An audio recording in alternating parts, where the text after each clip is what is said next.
Just a kilometer from Kotoka International Airport in a Graz airport residential area. In a Graz airport residential area. In a Graz airport residential area. In a Graz airport residential area. In a Graz airport residential area. In a Graz airport residential area. Graz airport residential area. Graz airport residential area. Graz airport residential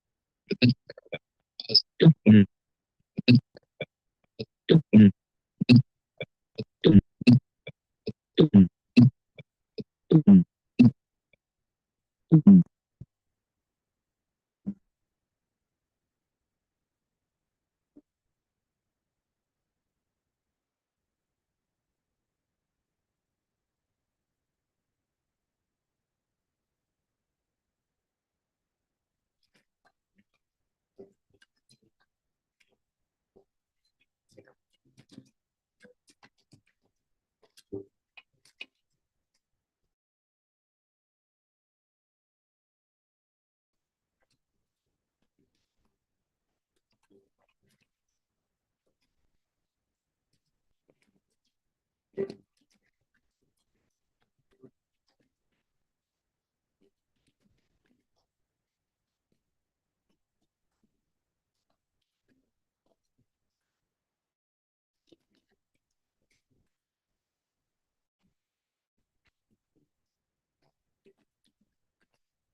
You've been gone and gone.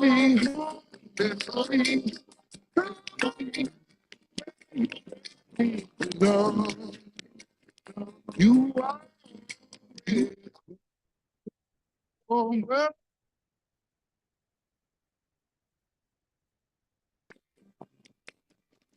You've been kept young, much too long. Set free. Don't forget it.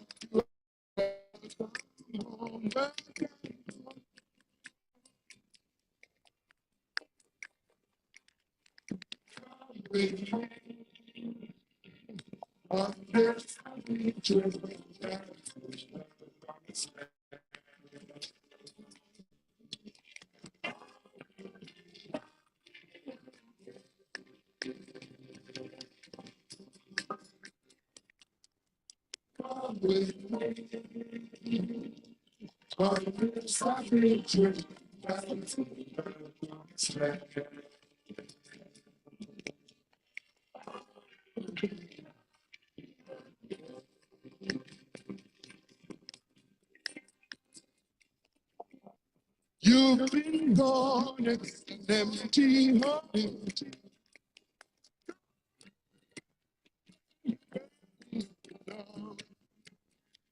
You are always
home.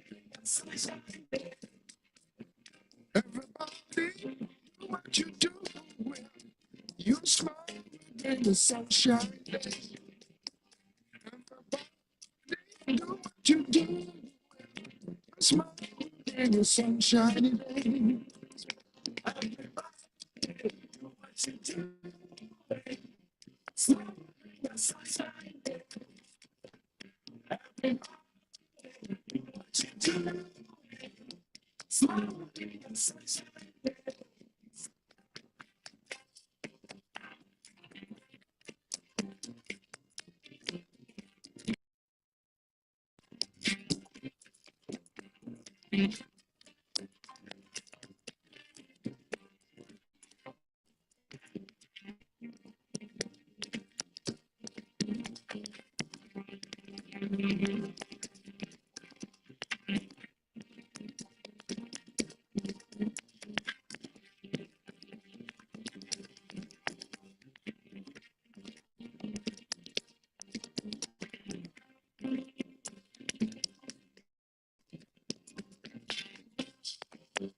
Do what you do.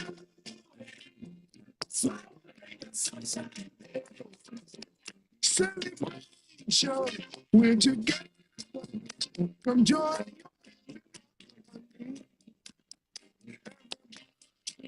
Do what you do. You smile in the sunshine. Do what you do.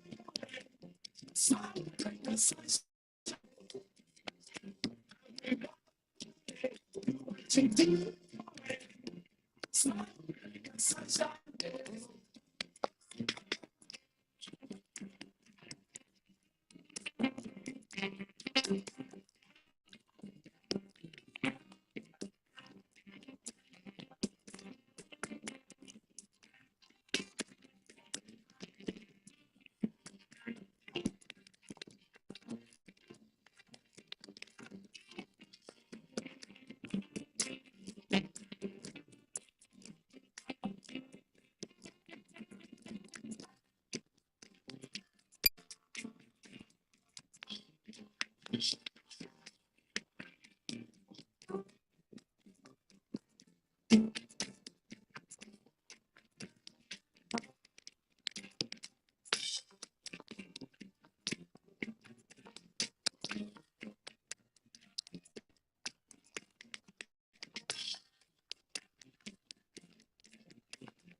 Celebration, we're together.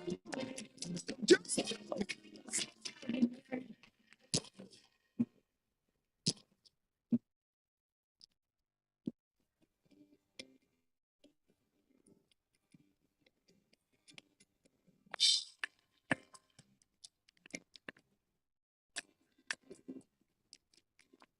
you've been gone and it's an empty heart.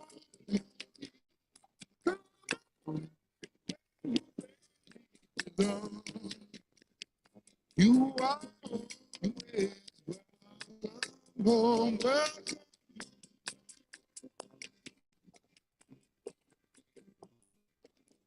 You've been captured down for much too long. And say free. Don't forget you are welcome.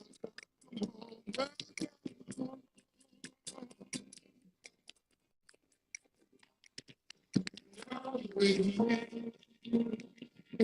on this trip.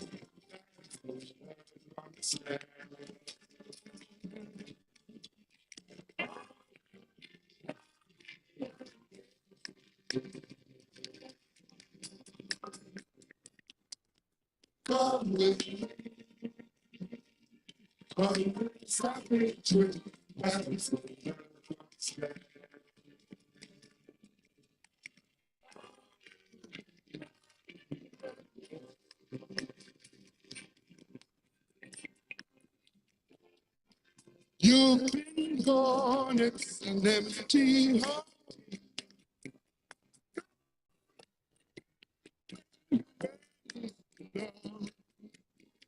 You are always welcome home. Welcome.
You've been gone, it's an empty heart.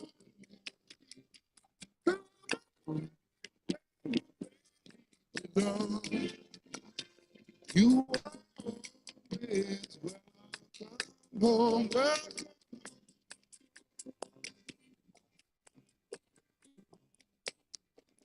You've been kept down for much too long. Say, don't forget you are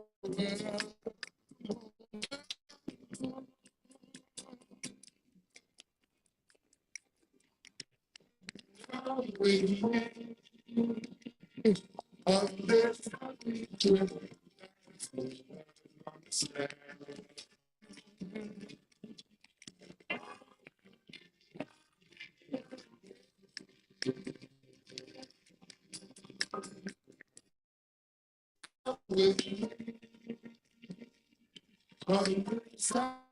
trip.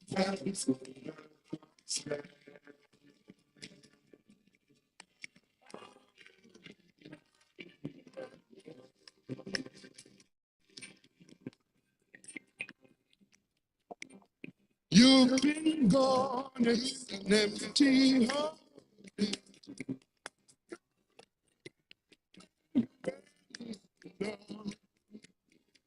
You are always welcome home. Welcome.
Densu.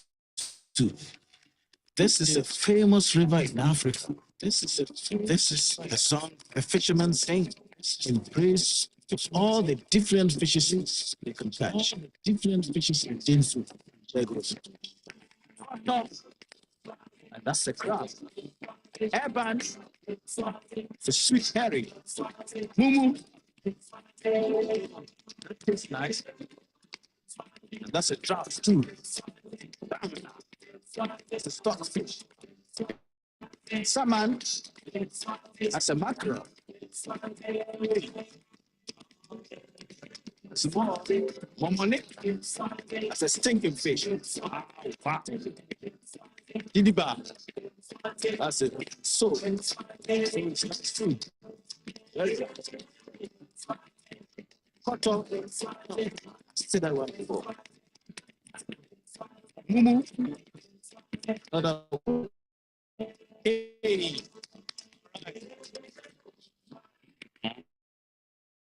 It's weird. There's a turtle, a hala. They all go together very well.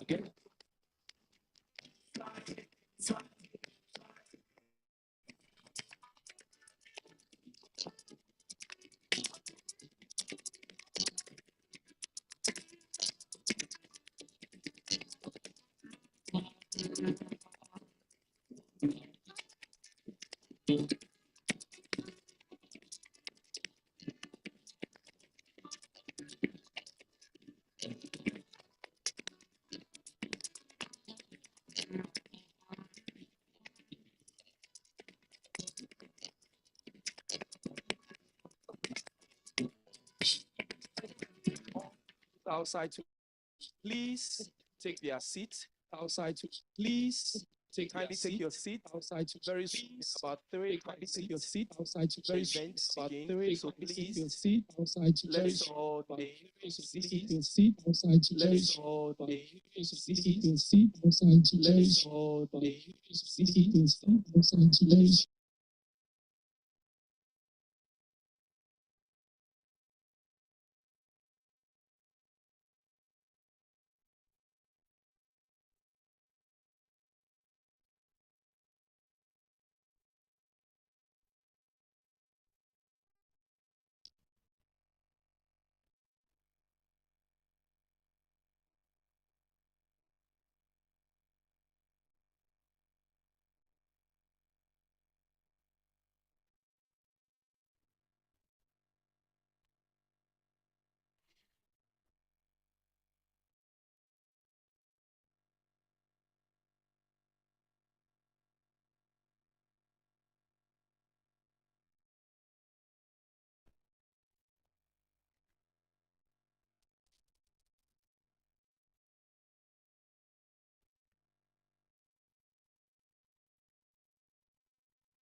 distinguished ladies and gentlemen, distinguished organizers, please allow me to welcome you to the maiden edition of the African Business Dialogue, AfDiB 2025. And today we gather under the theme, the success of the Eastern Quarter Free Trade Area. This dialogue policy and business can converge to unlock the key potential of to unlock the key potential of Africans' role in making the AfTA a success. At this time, I kindly invite on Dr. John Abose to give us the opening prayer. Please, a round of applause. Thank you. Looks like we are 10 stars. So why don't you just smile with your friend and say, good to see you. Just smile with someone, say, good to see you here. Okay, we want to give honor to whom honor is due. We will kindly rise and then we will pray. Lead us, Heavenly Father, lead us o'er the world's tempestuous seas. Guide us, guide us, keep us, feed us, for we have no help but thee. Yet possessing every blessing, our God, our Father be. And so, our God, we just give you all the praise and all the glory. You have given us this beautiful day. You have given us so much. And you have arranged something wonderful for us today. We give you praise, we give you honor. We dedicate the whole day, the whole program, the entire gathering here unto you. We commit our honorable speakers and everyone, all the facilitators are in your hands. We pray that, Lord, you grant them wisdom, grant them insight, and we are declaring that what we are doing here today shall never be in vain, but shall abound for Ghana and for the whole of Africa. And Salt University College, which is your channel, your insight you are doing in this generation. Father, we thank you that you are with us here, and we give you glory. In the name of God the Father, God the Son, and God the Holy Spirit, I pray. Amen. Shall we please be seated? Thank you. Thank you very much, Doctor. And we'd like to also acknowledge the presence of those who have joined us online via Zoom. You are also warmly welcome. Let's acknowledge a few dignitaries who have also shown up for this event. We have in our midst Professor Lord Mawuko-Yevugah, the Consulting Dean of Graduate School of Salt University. Please let's acknowledge Professor Mawuko. Ambassador Elizabeth Adjei is also present. She is a former diplomat and chairperson of the event. I'm sure we'll get to know more about her later. Please let's acknowledge her. Ambassador Dr.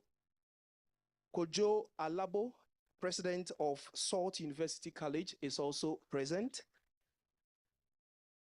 We have Professor Olusola Oyewole, Secretary General of the Association of African Universities Hall, Prof.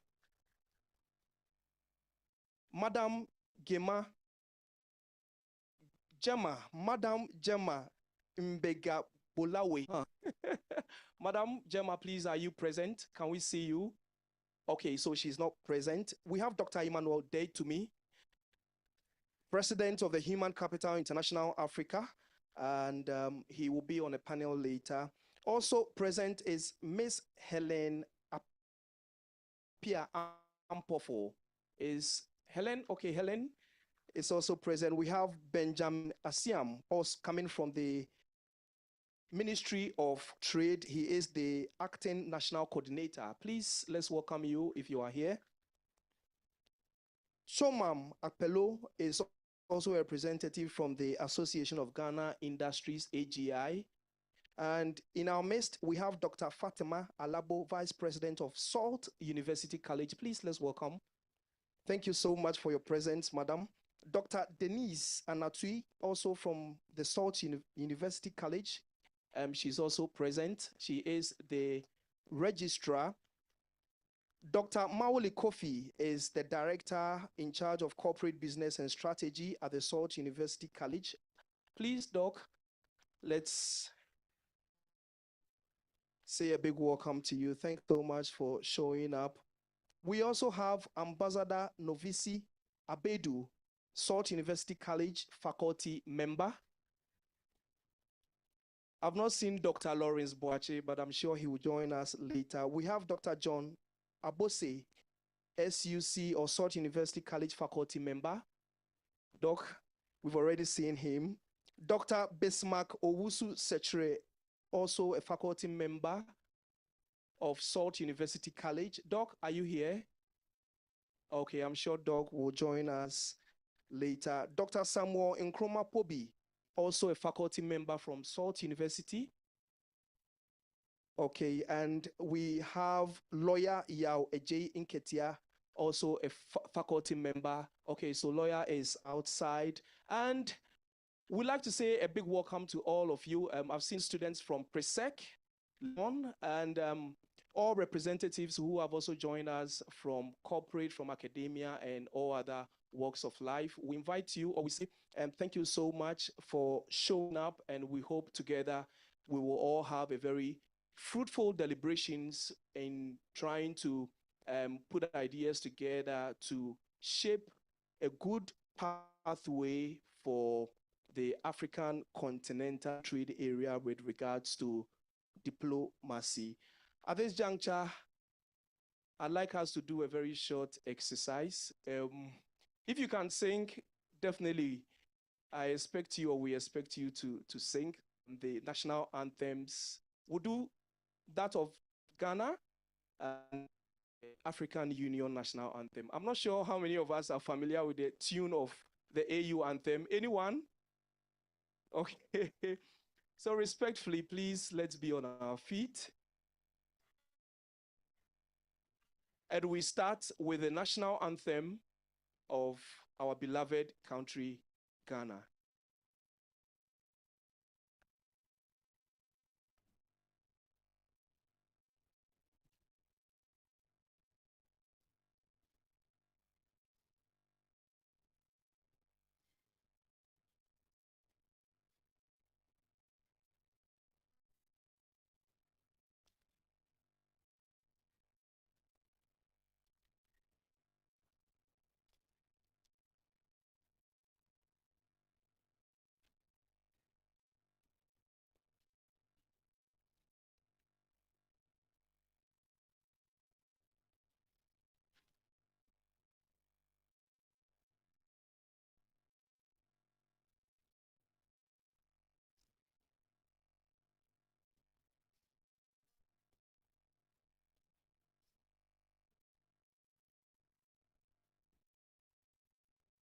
And now the anthem of the African Union.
Thank you very much. Please, let's take our seat.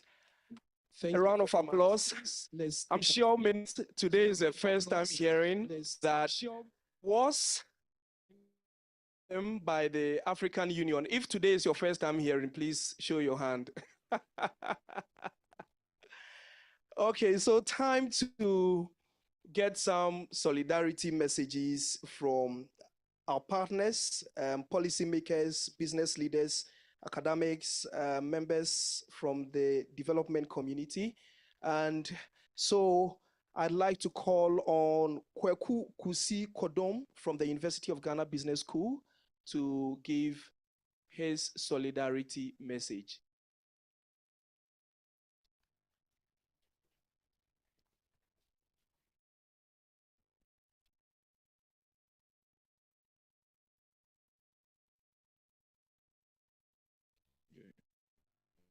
Esteemed participants and fellow students, good morning. On behalf of student institutions, we convey our heartfelt solidarity to the organizers and participants of the African Diplomacy and Business Dialogue, organized by Salt University College. As students, we are eager to study, learn, and acquire knowledge that will equip us with practical skills to contribute to Africa's growth and development. May this platform facilitate meaningful discussions, foster strategic partnerships, inspire innovative solutions that will and can implement to drive positive change on our continent. Thank you very much.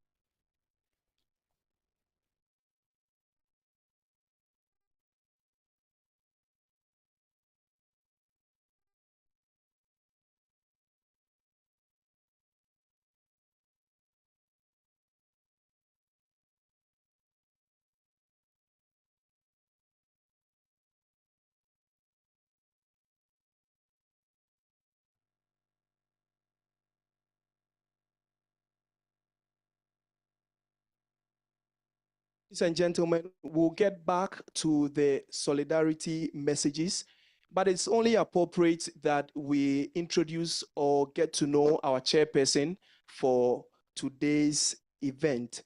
I am honored to introduce our distinguished chairperson for education. He's an accomplished public sector management executive with over 30 years experience in leadership and management in the field of public policy, public sector management, migration and development, and diplomacy. She currently works as Ghana's ambassador to the Kingdom of Spain, Andorra, and the Madrid-based UNWTO. She has used her excellence, leadership, and relationship development skills to work efficiently across regions, global community, earning her a frequent commendation. With a strong passion and an abundance of international experience, she has established herself over the years as a thought leader in the field of migration and development issues, which she has continued to pursue in her current role. She has a solid track record in managing large organizations, having successfully spearheaded a restructuring of the Ghana Immigration Service, where she served as the Director General between 2002 and 2011. During her tenure as the Director General, she pioneered several initiatives, including creating a platform for broad policy consultation in migration and development, and also to give a deeper focus to the links between migration and development. She gained significant international experience through her active participation in the International Fora on Migration and Issues. Between and 2015, she worked as a consultant for EU ETM, that's the external thematic expertise on migration, providing consultancy and advisory support to various EU-sponsored projects on migration in Africa. Since 2016, she has worked as Ghana's ambassador and plenipotentiary to the Kingdom of Spain, Andorra, and United Nations, where she represents the interest of government of Ghana and its people. During her, she has worked to keep migration and development discourses as a priority for the African and also participated in various fora in Madrid to highlight the perspectives from developing countries, especially Africa. Please put your hands together and let's welcome Ambassador Elizabeth Adjei.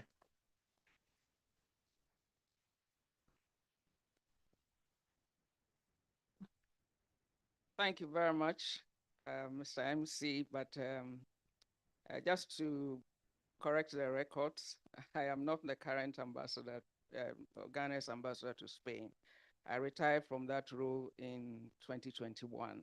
So I was the former ambassador, but thank you very much. You found this on the internet somewhere.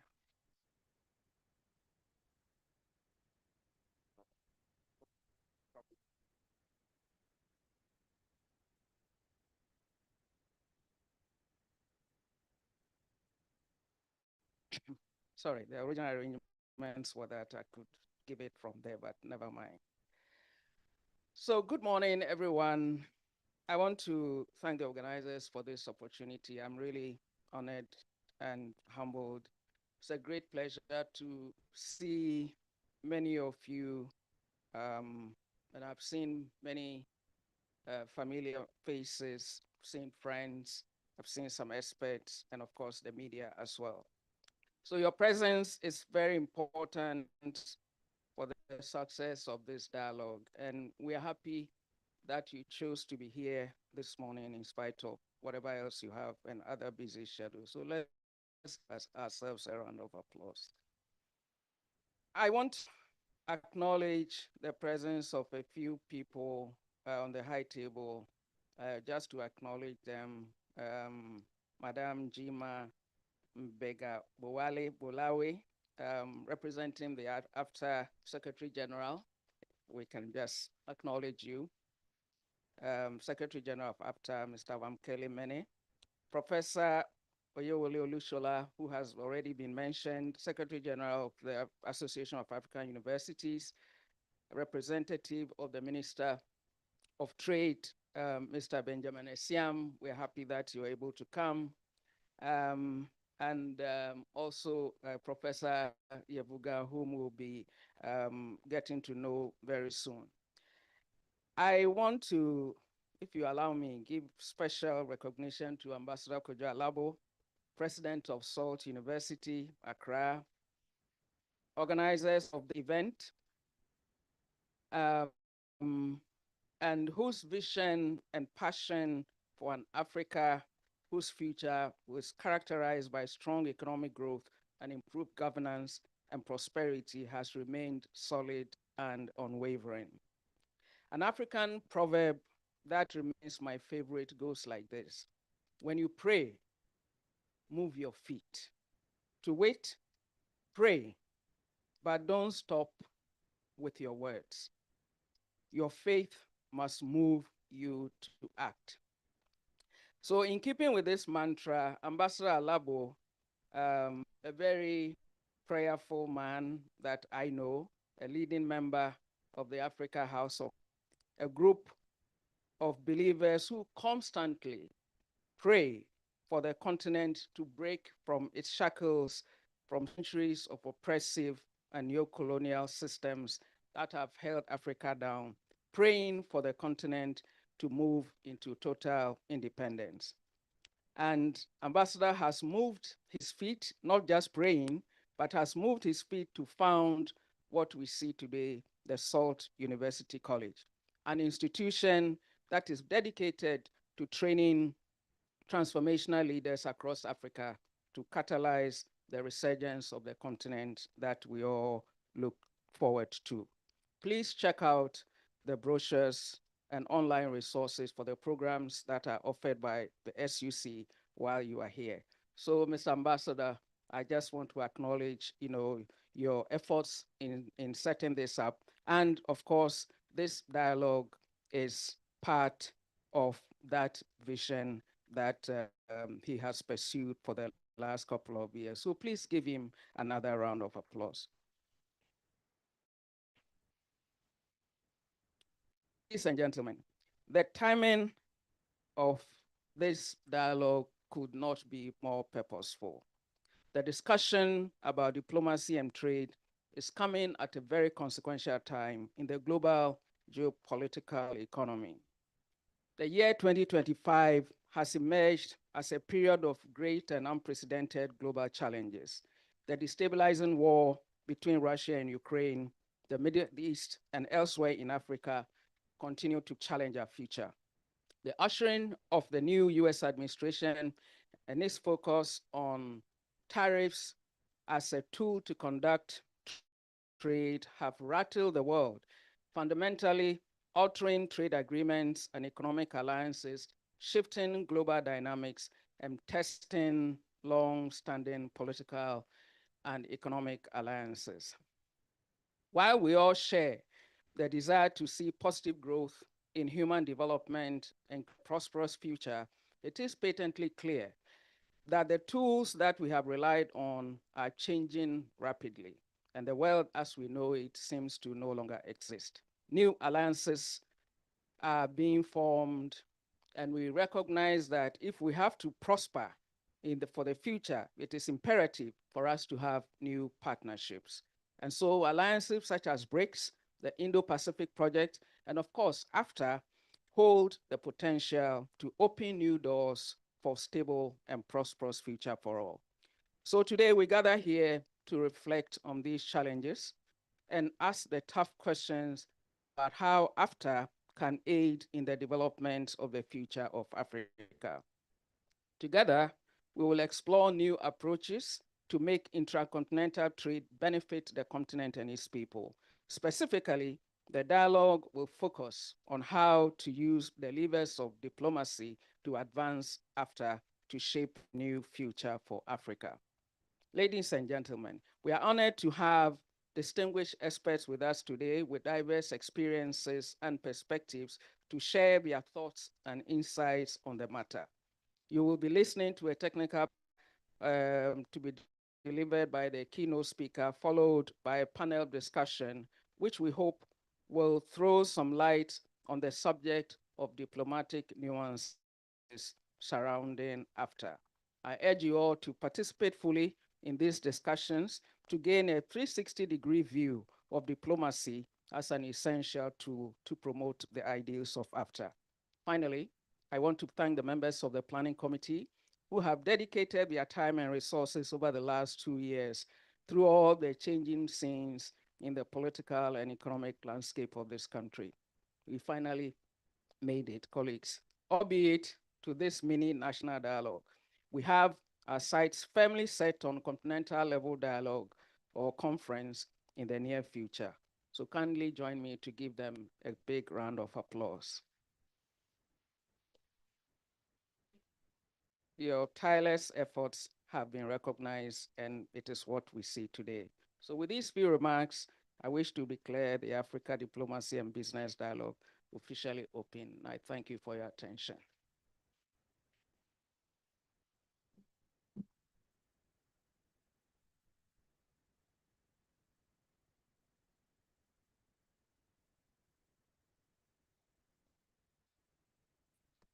Please, another round of applause for our chairperson. Thank you so much, Madam. It's now time to get a sense or the real sense of our gathering here, and I am pleased to invite a man who has achieved so much as a career diplomat with a very strong track record with Ghana's Ministry of Foreign Affairs and Regional Integration. He is an astute academic and also a career diplomat, and currently serves as the president of SALT University in Accra. Please put your hands together and let's welcome our own Ambassador Kojo K. Alabo, President, SALT University.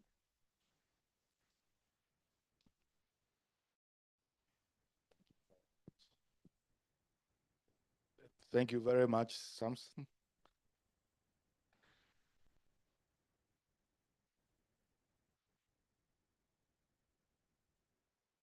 Madam Chairperson, my very good friend and colleague, and a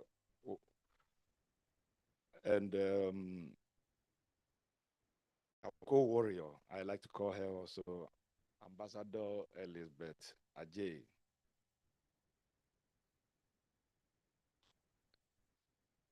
And our very special guest of honor, Professor Olushola Oyewole, to whom so much gratitude for enabling us to use the wonderful facility institution, Pan-African institution that he has, such a strong commitment and delivery of what Africa really needs.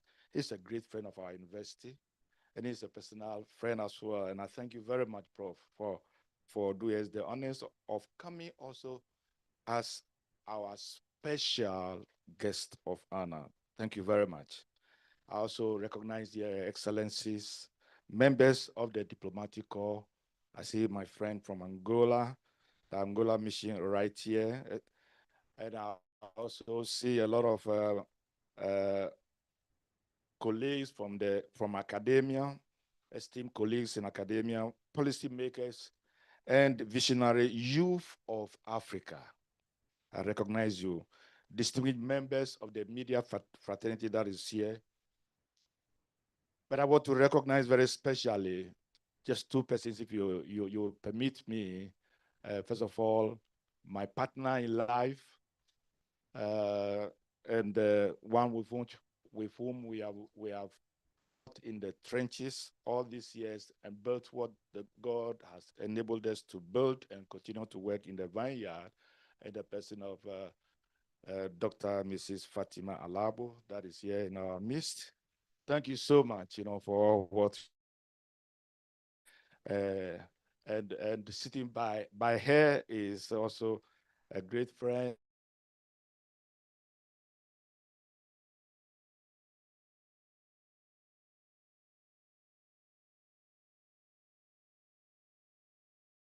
Is the person of Ambassador Novishi Abedu. Please acknowledge her for our behalf. There are many, many faces here that I'd like to recognize, but because of time, permit me to just say a very good morning to all of you that are gathered here this morning, and welcome to the maiden African Diplomacy and Business Dialogue, which the SALT University College is so honored to be hosting. Today is not just another conference in our dear city of Accra. It is a historic gathering. The birth of a platform that seeks to redefine how Africa speaks to herself, negotiates with herself, and prospers with herself. The theme for this maiden dialogue speaks for itself: harnessing African diplomacy for the success of the African Continental Free Trade Area after. When history is written, this moment to which we are all witnesses will be remembered as a bold step where diplomacy and business shook hands not as distant cousins, but as twin forces in building Africa's destiny. For far too long, diplomacy has been confined to the chambers of statecraft and business, and business to the boardrooms of commerce. Yet the vision of the African Continental Free Trade Area calls for something much higher than that. And it calls for the merging of these two very important streams into one mighty river that will water the future of 1.4 billion inhabitants of our dear continent. The AfTA is not just a treaty, it is Africa's economic liberation charter. It is our continental covenant to dismantle barriers, to break the cycle of dependency, and to create one of the largest trading blocs in the world worth an estimated 3.4 trillion US dollars. But this dream would not succeed by economic policy alone. It will demand diplomacy that is bold, business that is innovative, and leadership that is uncompromising in its commitment to Africa's unity. That is why we are here today, to begin a dialogue that is not ordinary but transformative. A dialogue that asks the question, how can African diplomacy remove the invisible walls that African trade? How can business and diplomacy together make AfTA, the African Continental Free Trade Area, not just a continental vision, but a household reality? Africa stands at a historic crossroad. On one side lies the continent's vast potential, abundant natural resources, a youthful population, expanding urban centers, and a growing appetite for innovation. On the other side lie persistent challenges, including debt burdens, endemic corruption, infrastructural gaps, governance deficits, and geopolitical rivalries. How Africa navigates this intersection will determine its economic trajectory in the decades ahead. Ladies and gentlemen, today's dialogue is Africa's answer to the challenges that we face. It is a historic gathering, as I've said already, that marks a new chapter in the intellectual and practical journey of our continent. The defining paradigm of where our continent stands today is this: diplomacy and business must work hand in hand to unlock the full potential of the African Continental Free Trade Area. The vision of AfTA cannot thrive on trade agreements alone.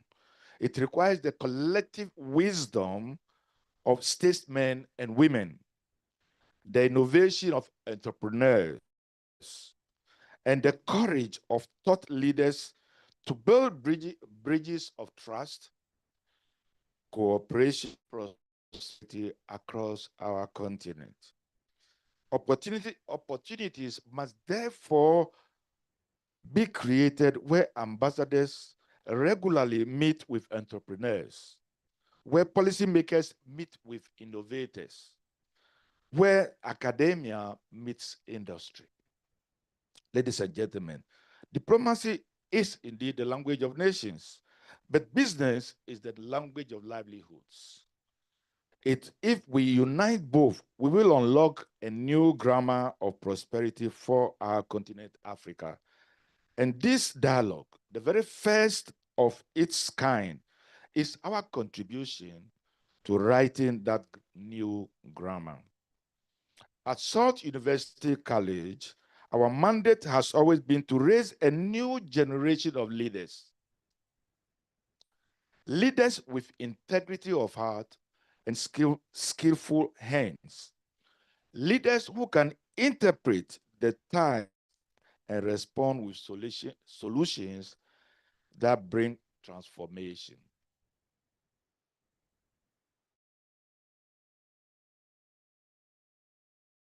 Business dialogue aligns perfectly with this mission that we carry in the depth of our hearts. We believe this platform would not only spark conversations, also incubate ideas, strategies, and partnerships that will help translate the promise of AfTA into real benefits for African nations and peoples.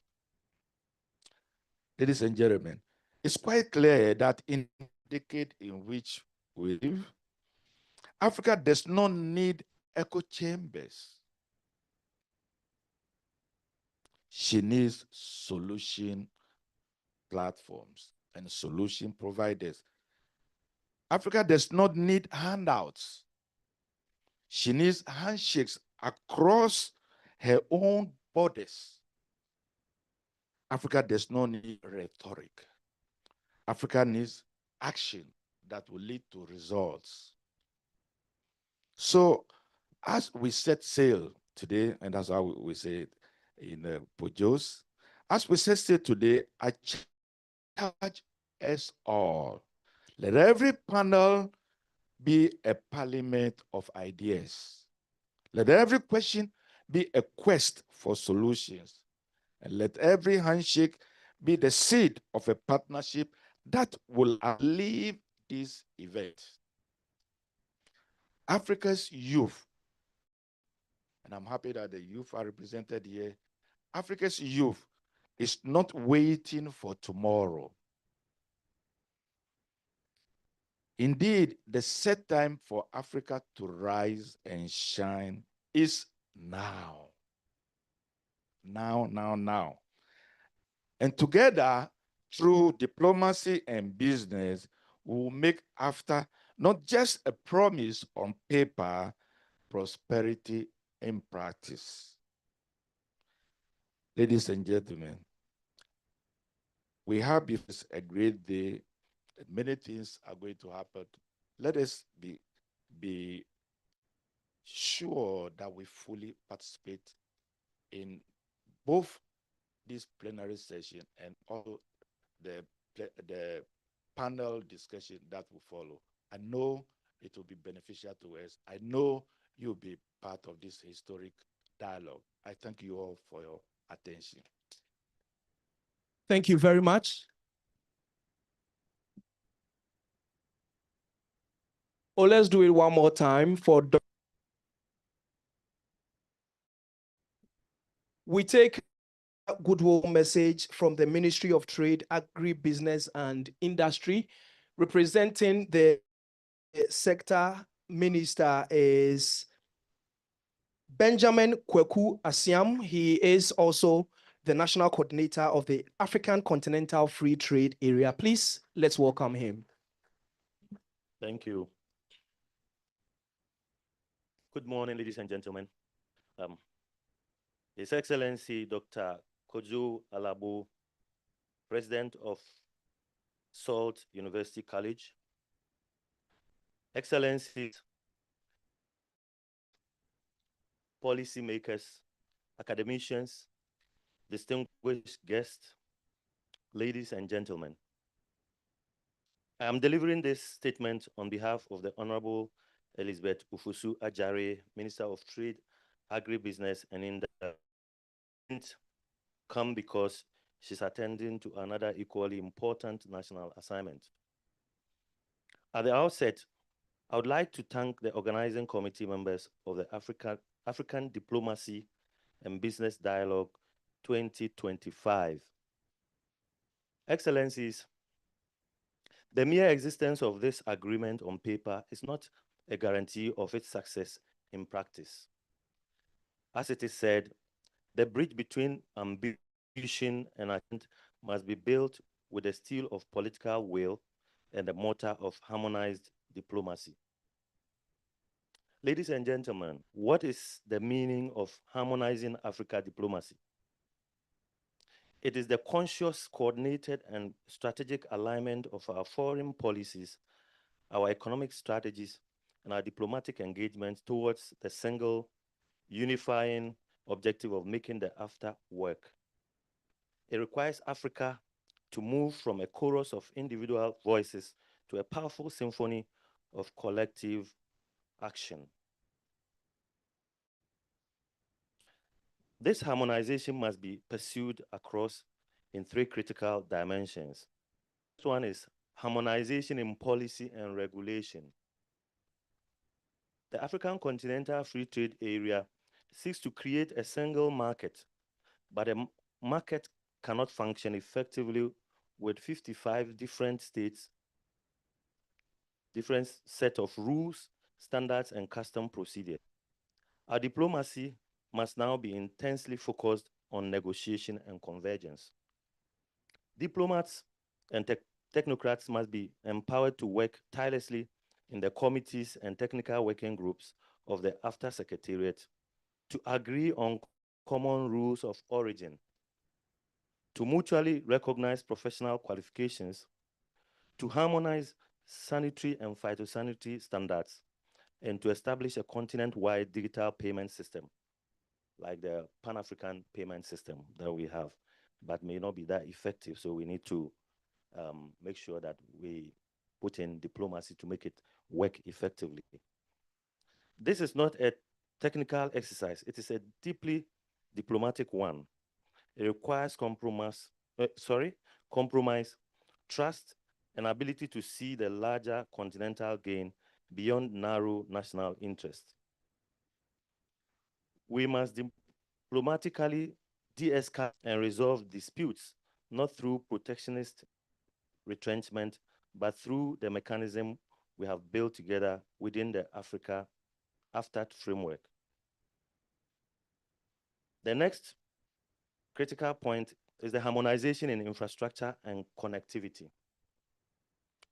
A free trade area is only as strong as the conditions that bind it. It is diplomacy that must pave the way for fiscal infrastructure of integration. We must have investments, both public and private, for the cross-trade, cross-border roads, railways, energy grids, and digital highways that will allow goods, services, and people to flow freely. This requires a new form of infrastructure diplomacy. Our ambassadors and economic envoys must become champions for projects like the Trans-African Highway and the Single African Air Transport Market.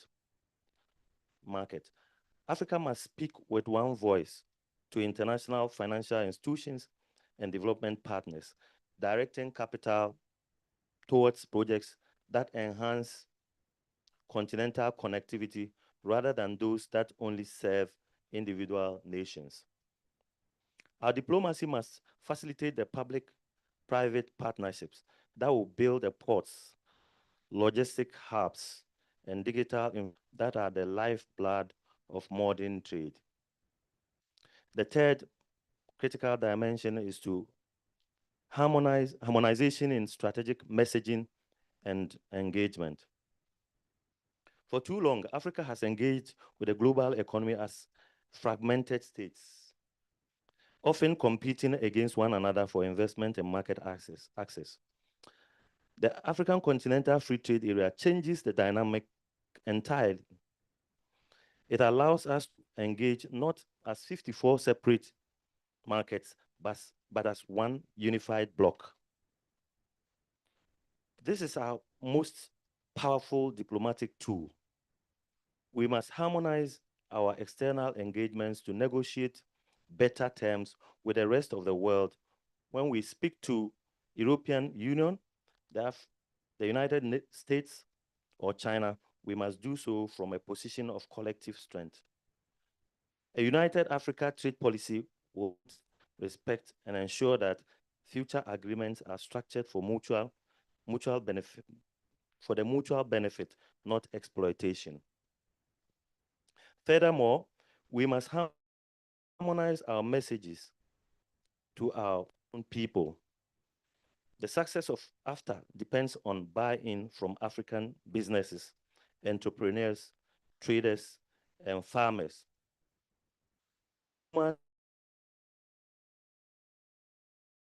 The benefits of this agreement to tell the story of a borderless Africa with limitless opportunity. We must diplomatically manage the legitimate concerns of those who fear disruption, ensuring that AfTA is inclusive and creates shared prosperity. Excellencies, ladies and gentlemen, in concluding, the AfTA is our project of destiny.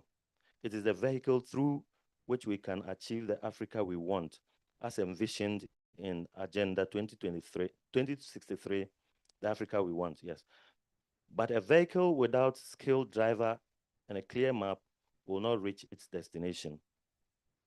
Harmonized diplomacy is the driver. It is the map. It is the commitment to subsume short-term political calculations into grand historic vision of an integrated Africa. In sum, we must align our foreign policies with the core objective of AfTA implementation. Secondly, we must empower our diplomats with a new mandate to be architects of integration, not just guardians of sovereignty. A third point, we must speak with one voice in the global stage, leveraging our collective market power. We must build bridges of cooperation between our capitals, our regional economic communities, and the AfTA Secretariat. The work ahead is enormous. Negotiations will be complex. The compromises will be challenging, but the prize is nothing less than the economic liberation of Africa. Thank you very much for your kind attention. God bless you.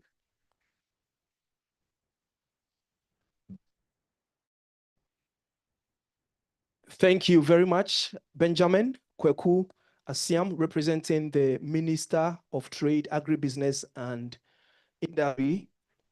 Next to give us a short address is an investment and agricultural economist expert who currently works as the Principal Officer, Women and Youth, also coming from the African Continental Free Trade Area Secretariat. Please help me welcome, and this time I want to make myself proud with her name. So please also help me, God. Madam Jema Mbaha Bolawe. Madam, I hope I scored 7 at least this time. I did well. Thank you. Great morning. I come from Africa, no particular country. And I do agree that some of these names can be very difficult, but you scored an 8, not even a 7. Ladies and gentlemen, allow me to appreciate the invitation that was extended to the AfCFTA Secretariat by our distinguished host. But before I can get into my speech, let me appreciate and recognize Ambassador Alabo, Ambassador Adjei, Professor Oyemule, and Professor Yevugah. I may not be quite correct. Yevugah, thank you. Yeah, it's interesting. From the Africa where I want to give this story because today I was a little bit lost.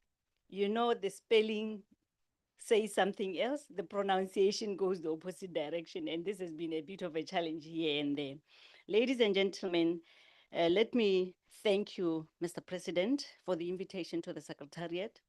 Let me also acknowledge and appreciate members of the diplomatic corps that are present here today, the development partners that are here, business leaders, and I want to appreciate in a very loud roar the students and the youth. They have a special place in my heart because of the work that I do for them, not for myself. I am very honored to be here this morning. Diplomacy is a very interesting aspect of my life. I've served a number of missions, and when I had diplomacy, it was like I was chosen to be here and talk about it. I am very honored to deliver these remarks on behalf of His Excellency Kelemene, the Secretary General of the AfCFTA. It is an issue that lies at the heart of African diplomacy to ensure the success of the African continental free trade area. The AfCFTA, as we abbreviate it, and I know that here in Ghana is called AfTA, is the largest free trade area by number of countries since the WTO. It is not merely an economic agreement, as the president was saying. It is a shared commitment to economic liberation, that must be leveraged to elevate all the Africans within the entrepreneurial landscape. The AfCFTA is more than a trade agreement. It is the embodiment of Africa's collective aspiration for structural transition, industrial development, and economic independence. The success of the AfCFTA does not lie solely in the ratified protocols or tariff reductions, but rather on unity of purpose, policy coherence, and diplomatic alignment across the countries. Harmonized diplomacy is the cornerstone of regional integration. It is through coordinated positions, shared messaging, and continental solidarity that Africa can speak with one voice, not just in trade negotiations, but in global fora for the future of our continent. For the AfCFTA to thrive, Africa must move from national competitiveness to continental complementarity. This requires a shift in our diplomatic engagements, from bilateralism to continentalism, from competition to coordination, and from silo ministries to whole of government engagement. Further, for AfCFTA to thrive, our external trade and diplomatic relations, whether with Europe, China, US, or other global blocs, must be recalibrated to reflect the AfCFTA as a single African market. It's high time we talk of Africa. We don't talk individually about our own countries. It is against this that we must invest in building the capacity of our diplomats to become champions of the continental trade and integration. This includes integrating AfCFTA content into foreign service training, academics across the continent, promoting continental secondments and diplomatic exchanges between trade ministries, AfCFTA institutions, and AU member states, as well as creating a network of AfCFTA trade envoys embedded within our embassies and missions to champion the agreement globally. Finally, let us recognize that the harmonization of diplomacy for AfCFTA success ultimately depends on political will. It is about leaders choosing to champion Africa over narrow national interests, about diplomats defending the continent's unity, even in the face of bilateral temptation, and about a shared commitment to Africa's prosperity and sovereignty through integration. In conclusion, Your Excellencies, ladies and gentlemen, distinguished guests, as we convene here today, let us take inspiration from our collective experiences, fostering an environment where ideas are exchanged freely and best practices are shared generously.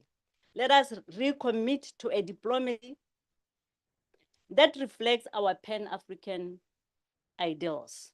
Let us speak as one, act as one, and negotiate as one, not for symbolism, but for the real and measurable benefits that the AfCFTA promises our people. Together, through harmonized diplomacy, we can unlock the full potential of the AfCFTA and lay the foundation for a resilient, industrialized, and economically sovereign Africa. And we can together build the Africa we want. I thank you very much.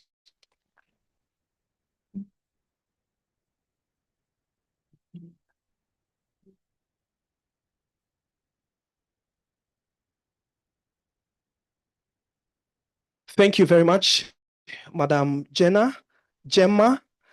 She is the Principal Officer Trade, Women and Youth in Trade from the African Continental Free Trade Area Secretariat. We now take our last solidarity message from the Association of Ghana Industries. Please help me welcome Chonam Akpelo to give us a short solidarity message from AGI.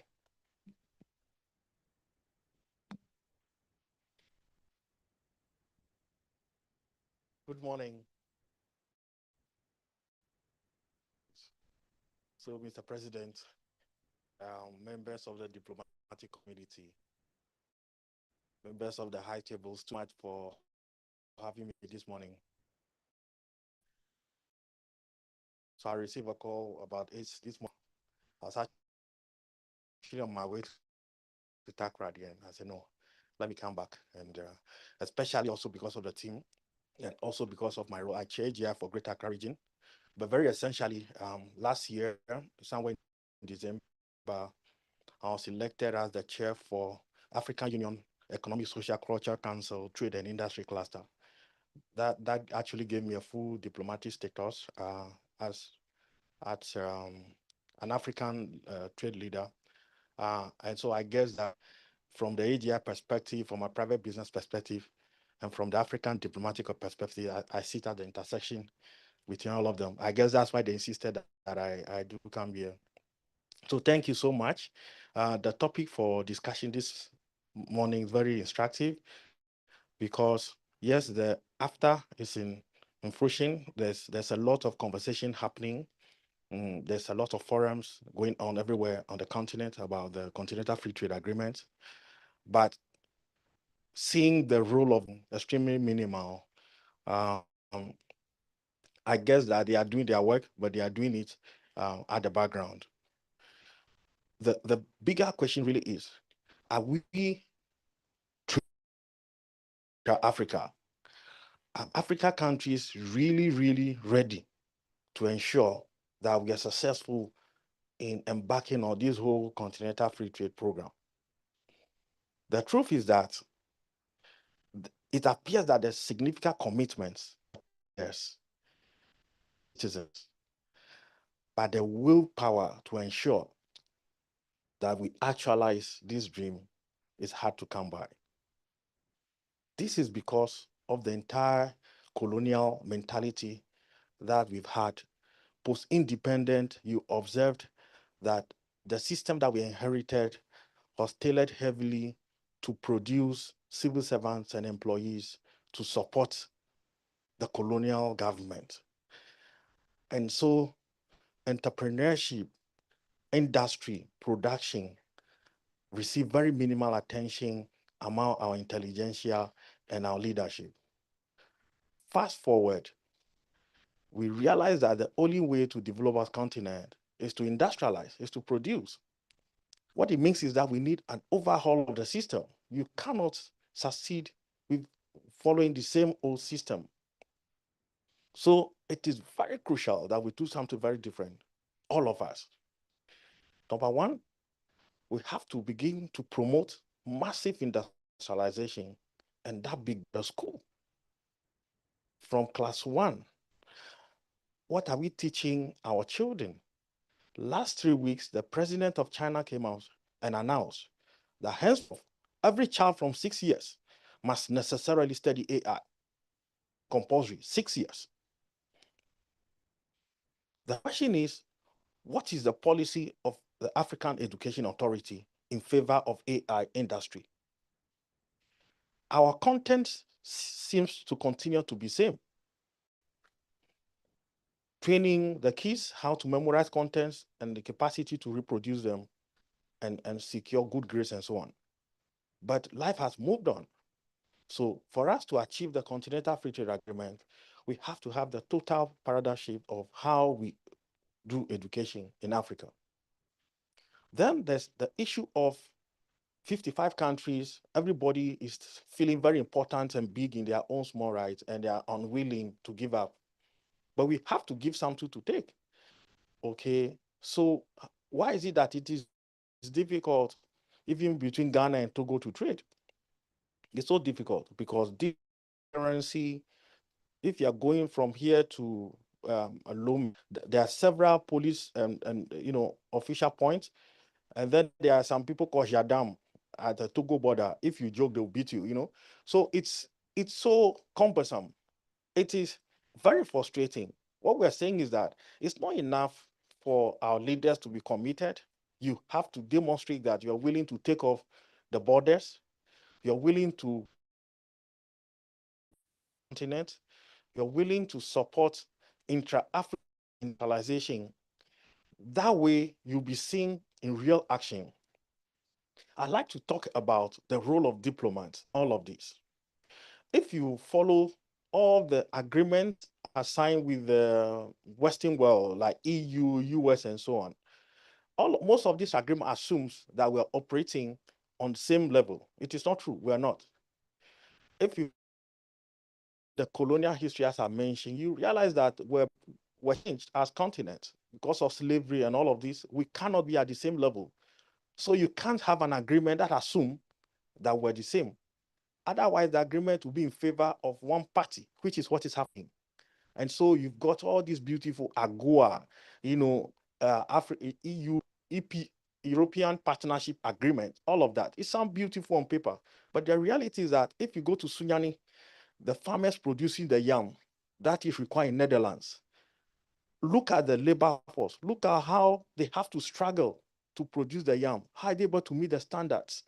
The conditions that are required for successful yam farming is not there as compared to the farmer in the Netherlands. So you can't give level of terms in such an agreement. So what we are asking our diplomat to do is to look at these agreements and go back and renegotiate. And say, guys, we can't have this. This is not fair. And by the time they have to do that, they themselves might understand the situation and know that, in fact, these are the realities on the ground.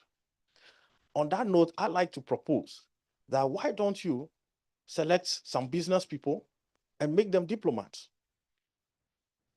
So whilst we are embarking on our business journey, we are actually empowered as diplomats, empower Dangote to be a diplomat so he can go and negotiate on our behalf.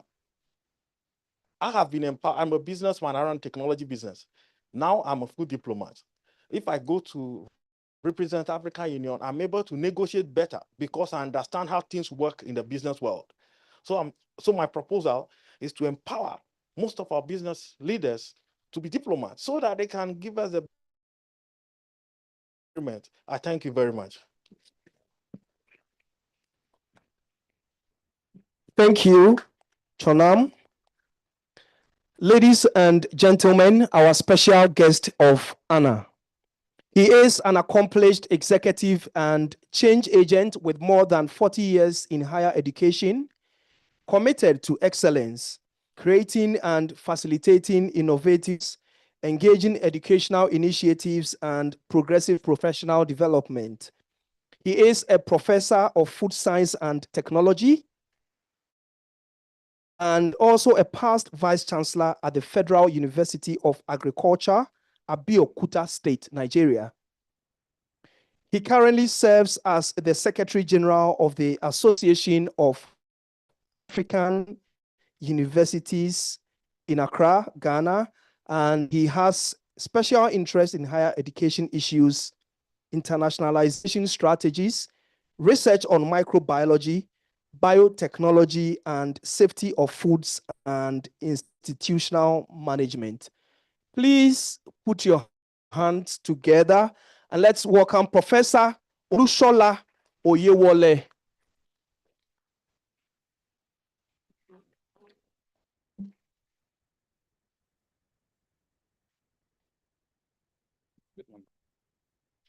The chairperson of this occasion, our own Ambassador Elizabeth Adjei, Dr. Alabo, the president, Salt University College, and Dr. Fatima Alabo, distinguished ladies and gentlemen, including the esteemed diplomats, business leaders, scholars, policymakers, and young people present here this morning. Is for the young people. It's really honor and privilege for me to be you at this historical African Diplomacy and Business Dialogue University College. And I guess that this is the second time they'll be organizing a major event centered on AfTA. One was held last year. We really appreciate you. Not many universities have been championing this. And gentlemen, as have been mentioned earlier on by one of the speakers, we are really at a turning point in our continent's history. With the AfTA, Africa has before it the potential to develop the largest single market in the whole world, of about 1.4 billion people across 5 countries with GDP of over $3 trillion.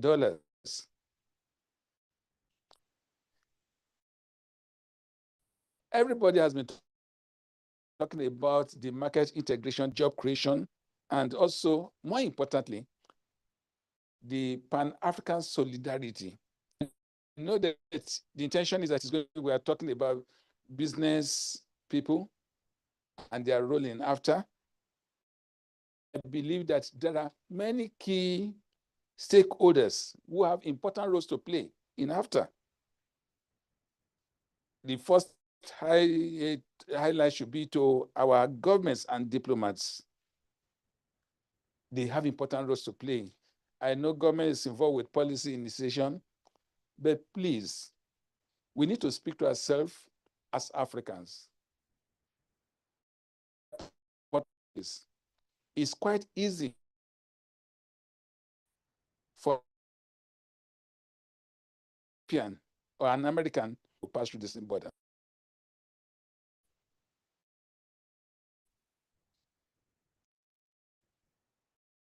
Talk about that. We need to appeal to our governments. These separate is also separating our trade.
The need for in the past, we train people to get it so that they can put them down. People will start with interest.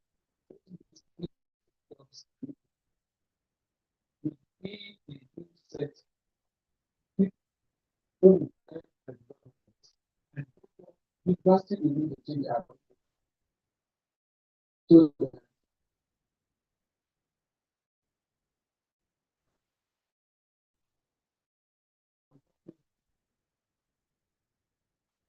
so the young people this morning, because to me, the young people should be at the center of AfTA. They're not only the consumers of tomorrow, the innovators, the entrepreneurs, and the future of. So I'm glad what we are doing right now today to put the task before them. So I believe that our universities should be catalysts of AfTA. Apart from reimagining a new curriculum, universities should be doing good research work on issues about AfTA. Universities must in digital transformation, equipping our students with ICT and e-commerce skills that will remove the borders, the limitations to research, to trade. I will say that our young people are smart. We are blessed in Africa with smart young people. And we are saying this so that they should know that they don't need to open a shop before they can start to trade. But then they don't need to leave their rooms before they can start to move billions across borders. And that's why we need to let you know that this AfTA is a trade agreement for all of us, for you to key into and ensure that the borders, things that limited our parents in the past, should not limit you. As we gather together today, it's not just a matter of speeches. I think we are rubbing minds. I believe that we want to challenge our conscience. I believe that I want to wake up new visions from within us. I believe that we want to make the future of Africa to come back to life. Let me, my brief speech,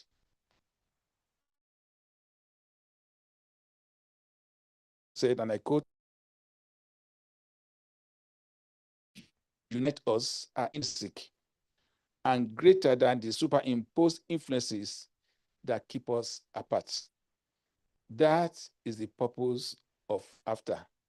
Let us break that wall that limits trade among us as Africans.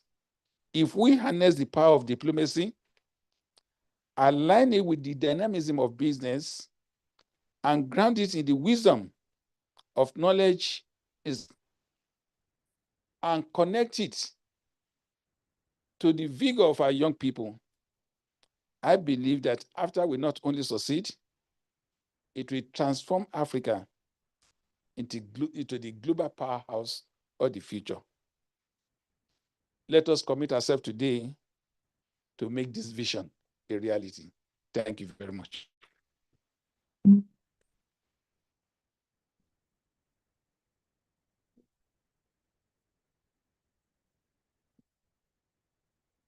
Thank you very much, Professor.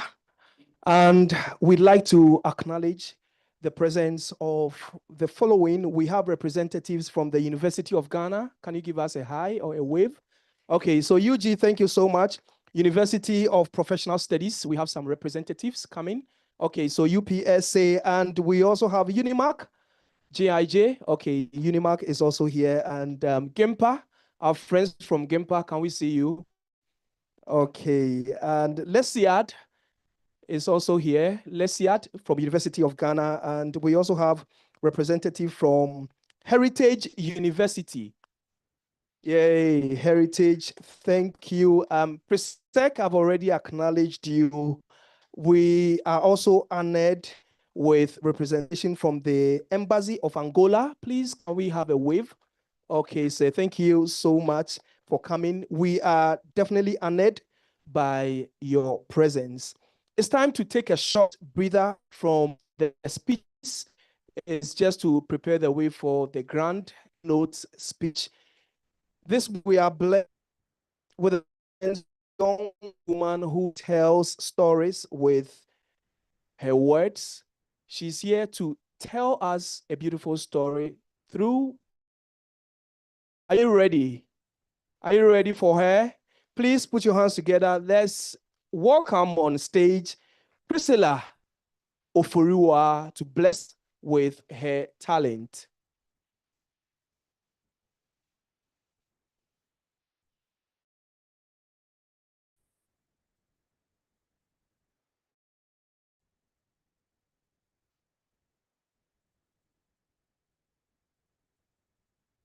Questions of how to create a where voices blend into a perfect harmony to create a melody of growth and prosperity, which resonates across a continent. To answer this, it is prudent to remind ourselves of who we are, the past, the present, and the future. A short while ago, European powers took control of our lands, exploiting resources and imposing their culture. Indigenous citizens lost autonomy. They faced oppression and suffered greatly. Below weight, parceled the lands into 54 units, which we still kill and maim to retain boundaries. This is the only continent that has welcomed all civilizations, yet they refer to us Francophone, we speak French, not Bara. Anglophones because we speak English, not Chi, Ga, or Fra. At a point, they said couldn't understand language because he only speaks Latin. Can you imagine? Through trials and tribulations, we found strength to liberate ourselves from the shackles of colonialism, driven by legends of old. The likes of Patrice Lumumba of Congo, Julius Kambarage Nyerere of Tanzania, Ahmed Bendela of Algeria, Ignatius Kutu Echampon of Ghana, and Modibo Keita of Mali. They denied themselves as leaders with distinction, raising high the flag of Africa. The courtesy of history reminds me of the 1963, when 32 heads of state assembled in Addis Ababa, Ethiopia. When aside for Dr. Kwame Nkrumah said in few words, and I quote, "If we want to immunize ourselves from the diabolical machination of colonials, we must move here as one Africa." Indeed, our presence here under the theme, Nursing Africans Diplomacy for the Success of the Continental Free Trade Area, adds substance to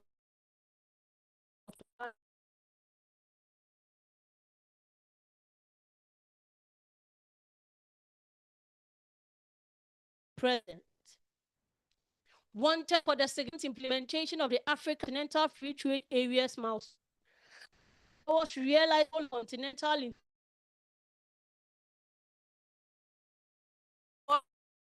and utilizing considerable.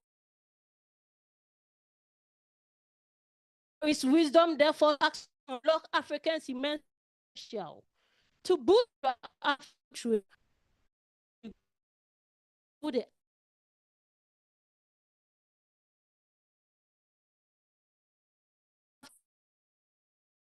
Africans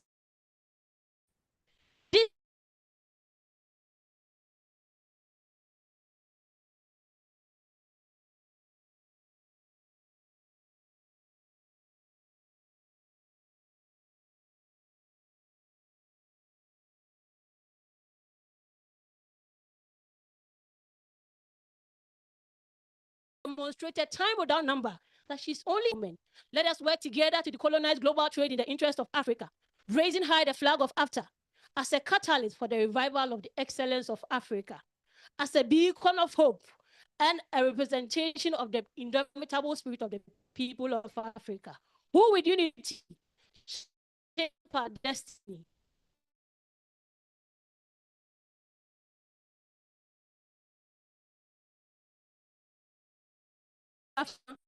Long live you, long live AfTA, and long live South University. Thank you. Applause. Oh, let's do it. Let's give it up for President who do it. Let's give it up for she is a student at Pentecost University Law Faculty. Priscilla, thanks so much for bless with your unique storytelling talent. I hope we all enjoy the poetry. Any lines? Did anyone pick any line from her speech? It's now. Okay. Give up. Ladies and gentlemen, I was tempted to say that a keynote needs no introduction, but he introduction. So please allow me to. He is an internationally recognized expert in international relations and foreign policy analysis. And also, apart from being a distinguished faculty at the Ghana Institute of Management and Public Administration, he is also a consulting dean of graduate resort university. Is international relations and diplomacy network and IRDN Ghana. Please put your hand.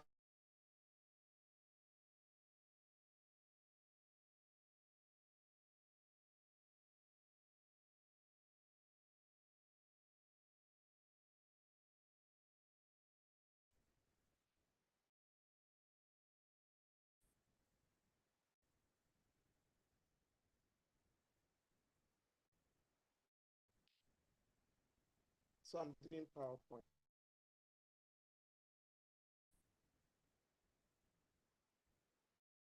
Adjei, our distinguished chairperson.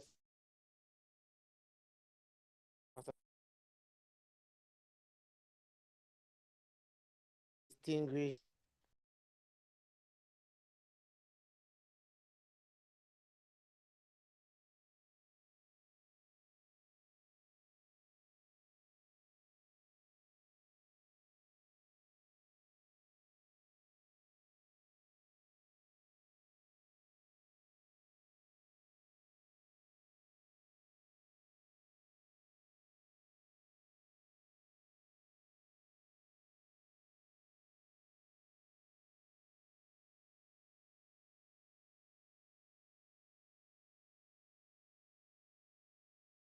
So I'd like us to take some few minutes and soak in this immortal words of Kwame Nkrumah. Perhaps the greatest African that ever lived. So I would like to frame my discussion this morning with some of his quotes, where he says that, and this was a speech given to the Ghanaian National Assembly in 1964, where he talked about how we live in a complex global system where small countries will be pushed unless they join forces.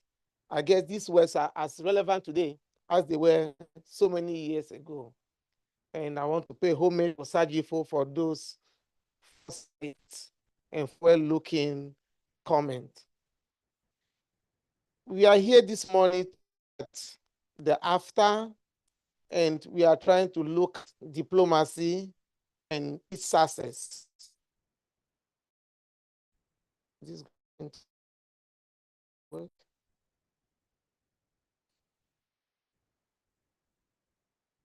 This is giving the background.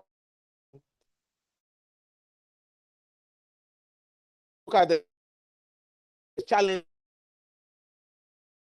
Africa across the past years. Then look at the role of African diplomacy and the links between diplomacy. Then we'll Africa in the context of global system. Then we'll study to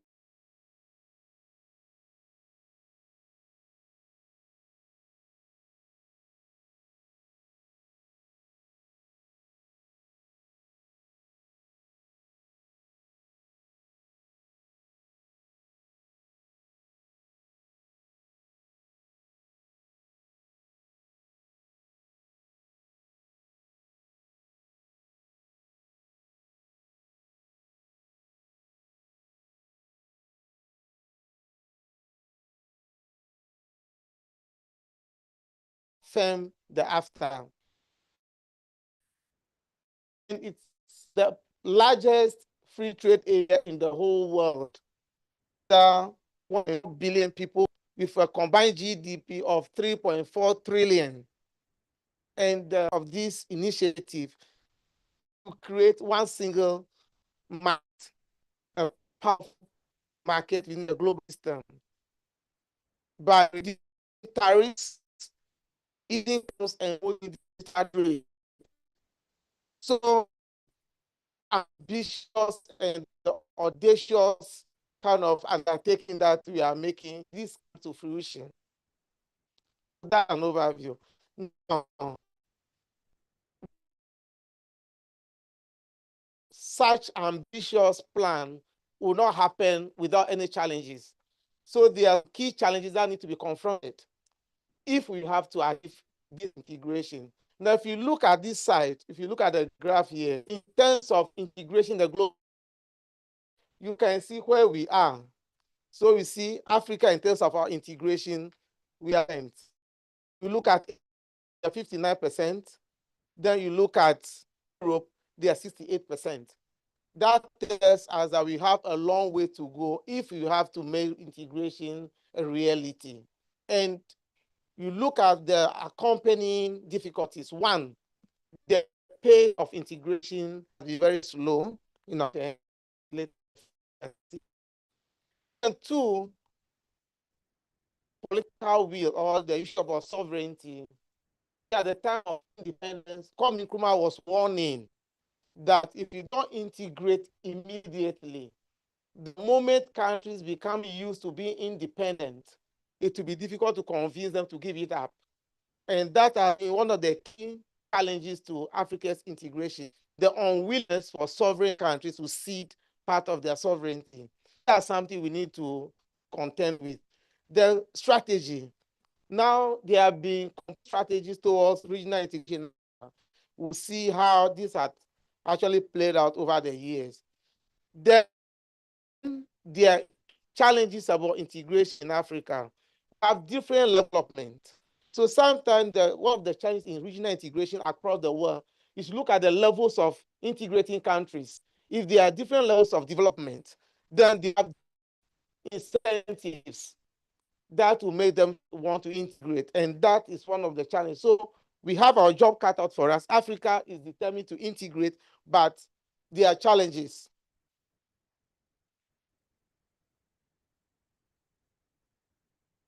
Okay, now, see, so this goes back to the historical backdrop of Africa's integration. If you look at it, it has not been for lack of trying. Since decolonization in the 1960s, there have been various attempts to integrate this continent. In the 1960s, when the OAU was founded in 1963, there were fierce contestations between the Casablanca group and the Monrovia group, represented by two ideologies, one led by radicals like Kwame Nkrumah, Ahmed Secretary, and Abdul Nasser of Egypt. They were the radicals that want a fast-paced integration. Then you have the Moravian group, championed by the late Houphouët-Boigny of Cote d'Ivoire. So they wanted a different vision for Africa's integration. These differences played out in what we got as the OAU. That was not Kwame Nkrumah's original idea for African Union, but he have in the 1980s, in the midst of global economic crisis, African people in the Lagos Agreement actually came out with another plan that focused on self-reliance, self-sufficiency as an antidote for Africa's economic challenges. That also didn't what happened to that in particular, that is the African solution to Africa's problem.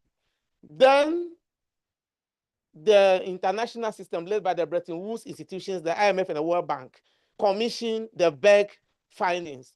And the Berg report is what culminated in the structural adjustment, the neoliberal Washington consensus policies that literally killed the African initiative in the 1980s. And some of us know how that ended. Then in the 1990s, we have the Lagos Plan of Action, and it's offered by Abuja Treaty. That also talk about integration, but on a gradual process toward integration. That also didn't go very far before 2001, when the OAU metamorphosed into the African Union. And the African Union gave new impetus to African integration through the creation of NEPAD, the New Partnership for African Development.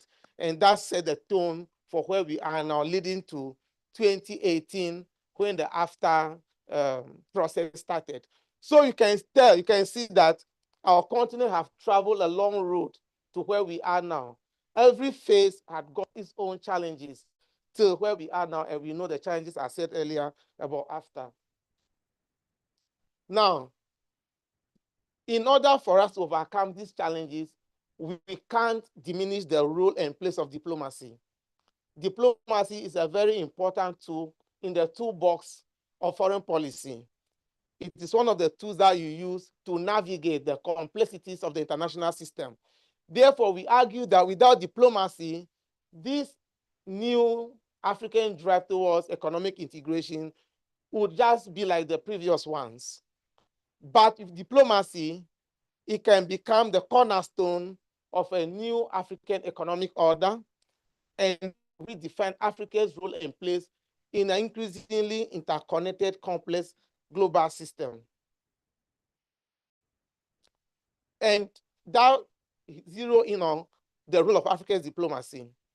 For diplomacy from an African point of view to be meaningful, it has to be driven by a number of things. One, it will call for negotiations across diverse economic systems. As I said earlier, this is a huge continent of over 50 countries, different levels of development, different challenges of integration would have to be dealt with country by country. How do you navigate that? That will demand certain skills in diplomatic footwork. So that is the first one. Second one is the peaceful resolution of disputes.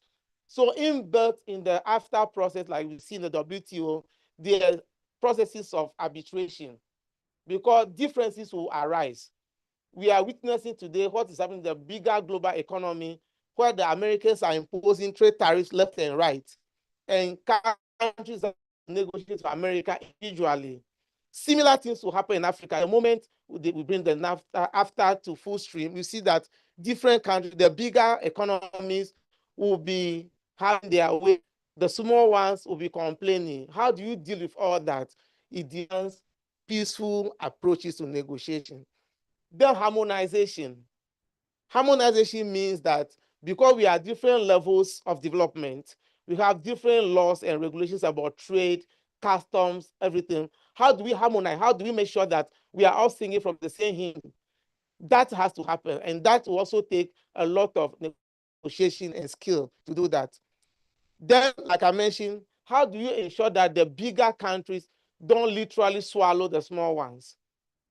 Right now, if you look at countries like Nigeria, with a population of over 200 million, you look at countries like Egypt, South Africa, they are more sophisticated and developed compared to Chad, Niger, Mauritania. Yet they must all play with the same rules of AfTA. How do you ensure that? So that's something that African diplomacy will have to also negotiate. Therefore, we can say that for AfTA to work, it has to rely so much on diplomacy.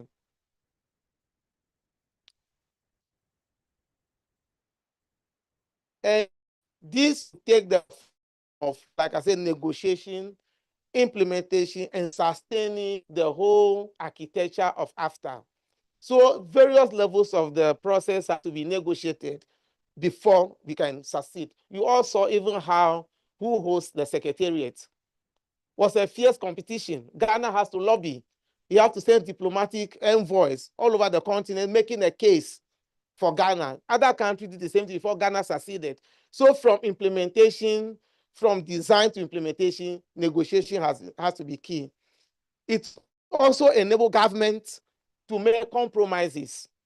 You see, in negotiation, you can go with your demands, but you have to also be willing to compromise. If you insist And if you take a trading position, then that is going to work. So countries must send their best diplomats with negotiation skills, and they must be able to come to agreement and compromise. They balance competing interests and ensure that there's inclusivity.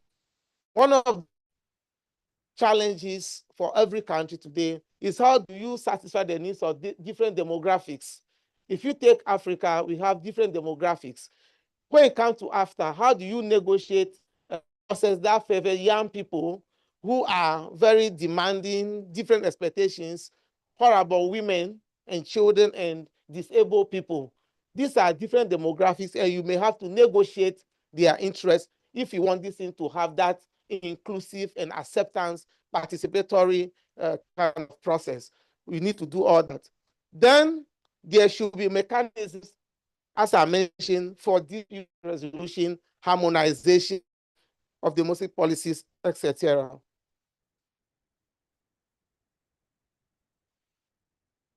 And that is where we bring the nexus between diplomacy and integration. And the two can work together.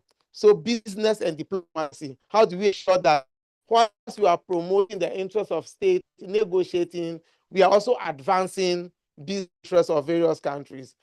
How do we ensure that small countries have a voice, like I mentioned earlier? We can do that if African diplomacy is brought at the center of the AfTA architecture, so that voices of everybody is heard. In international arena, mostly of bigger countries overshadow those of small. We can that if you want an inclusive process on our continent. It also ensures that balances in implementation are overcome.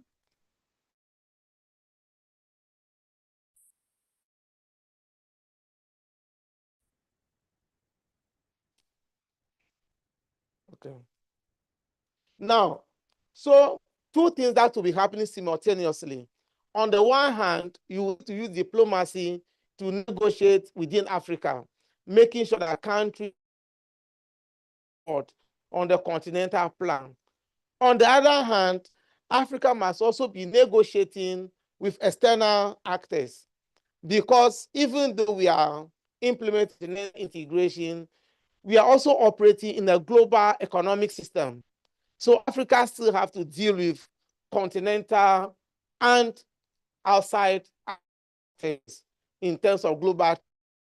For example, we still have to trade with the European Union, with the Americans, with Asia, China, India, with Latin America. We are not saying that just because we have AfTA, we are going to cut off all these other ones. So how do you balance that? How do you balance that? So, very smart approach to diplomacy to do that, because these are all happening within the context of a lot of global challenges, from climate change to geopolitical shifts to all kinds of issues. And you need to navigate all that. What are the implications of the rise of right-wing nationalism across the world for Africa? What about issues about restrictions of movement in terms of visa requirements by Americans and European powers? How do we navigate that? How about issues about tariffs? If you study the Donald Trump's tariffs on countries in Africa, it's not across board. It's not the same for every country. South Africa has about 50. Lesotho, a small country, also about 50 or so. Ghana has 15, and so forth. How could African Union through the AfTA help these countries to have better deals? So those are the navigating that we will have to do.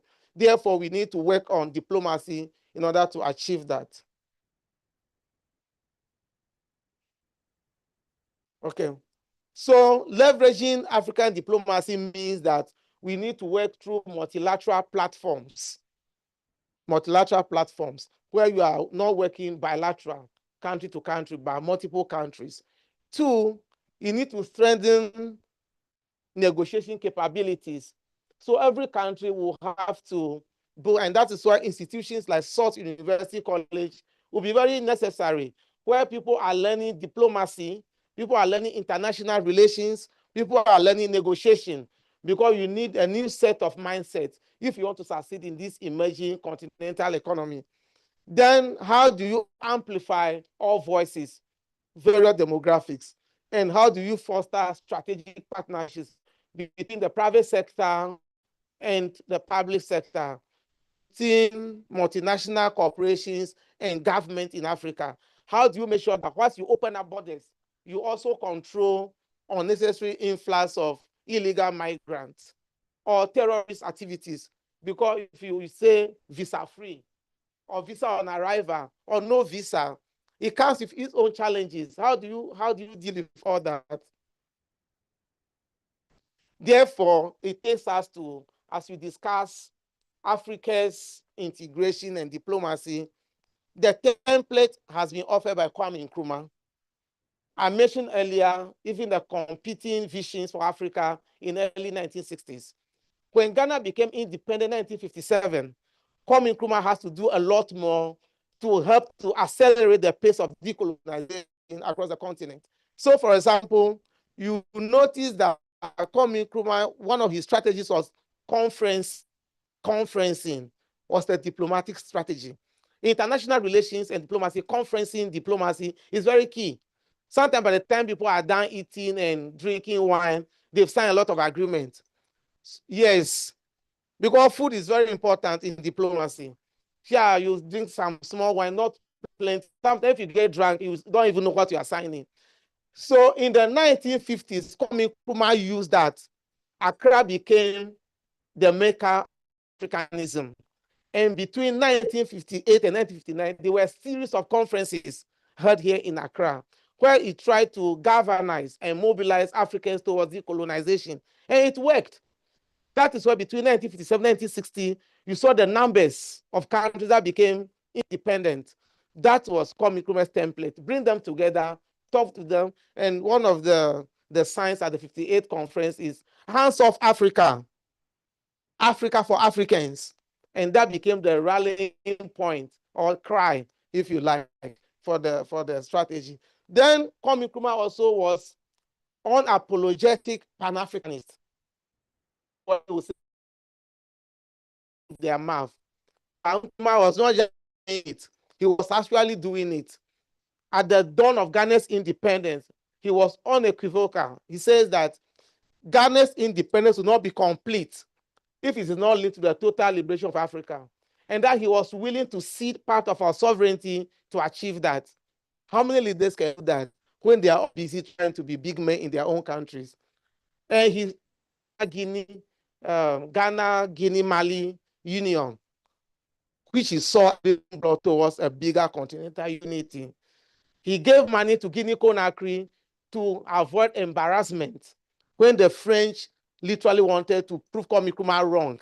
Because Nkrumah had said in 1957 that from now onwards, there's a new Africa in the world who is to fight his own battles and to prove to all that after all, the black man can manage his own affairs. Then Guinea-Conakry happened. The French said, if you vote for independence, we'll cut you off. We'll take everything from you, chalk in the classroom. Nkrumah said, Tofiako, it will not happen. So we came to the Republic of Guinea to make sure that the African could work, because that would have meant that you are not able to manage your own affairs. So that was a blueprint by Kwame Nkrumah, not just saying it, but and he was also a serial writer. Today, if you go to University of Ghana bookstore, and I will urge the young people to do that, go to Legon bookstore, there's a whole column for Kwame Nkrumah's books. Africa Must Unite, Neo-Colonialism, the last stages of imperialism, revolutionary warfare, class struggle in Africa. These are all books that he wrote. Ghana, and that is his autobiography. So this is a man who was writing, who was talking, and he was doing things. And we need to give him a lot of credit for where we are today. Yes.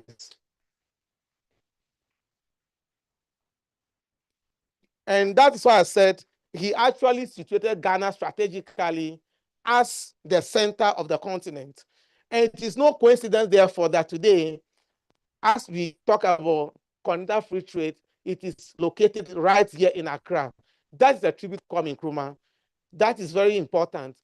That says a lot how, because that was one of his dreams, that Africa must unite or perish. So today we have a duty to fulfill. We have to make sure that we fulfill that destiny that Kwame Nkrumah placed on all of us. And there are lessons from this Kwame Nkrumah story. There are lessons beyond national borders. Kwame Nkrumah, as a visionary, didn't see Ghana's independence as an end in itself, but just a beginning of a process. That mandate became United Continental Trade. We need to look beyond our small borders and countries and think big. Unless we need to learn solidarity. We have to be each other's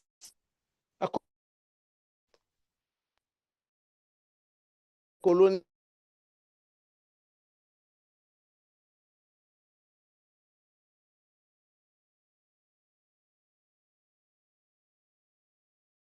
behind.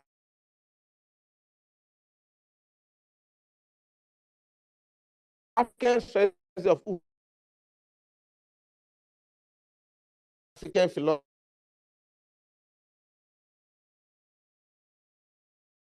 Each continental vision.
Investment in infrastructure, real infrastructure, that transformed that country, where people started to move from rural areas to London to build industries.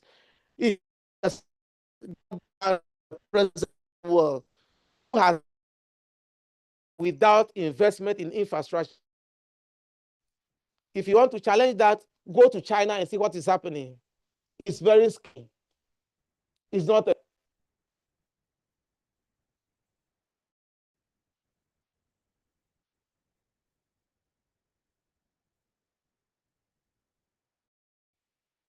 so invest in infrastructure. We need to invest in things that to accelerate trade across the various continents. There should also be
see this after that we are all talking about risks becoming yet another unrealized dream, just like the other dreams that I've mentioned in our long history of integration.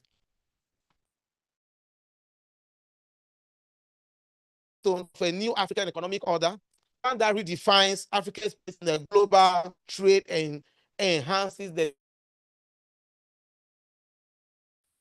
our minds or our polities, but also our economic relations in a way that benefits us and works for us.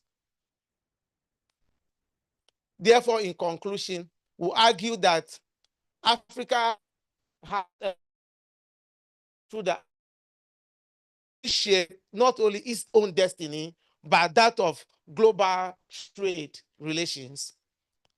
And if you don't have diplomacy at the center of all this, it can become one of those dreams that never gets achieved.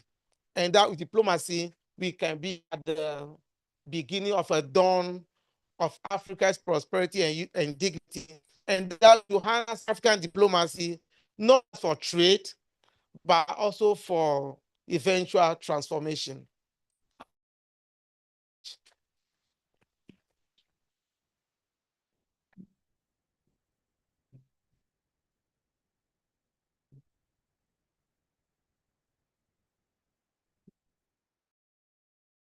The classroom presentation. Another round of applause for Professor Mawuko.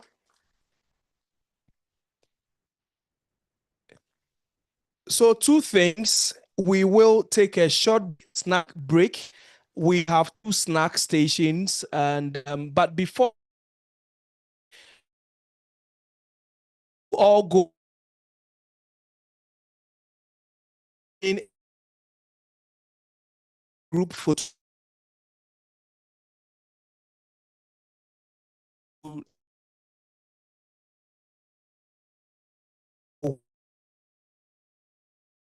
We also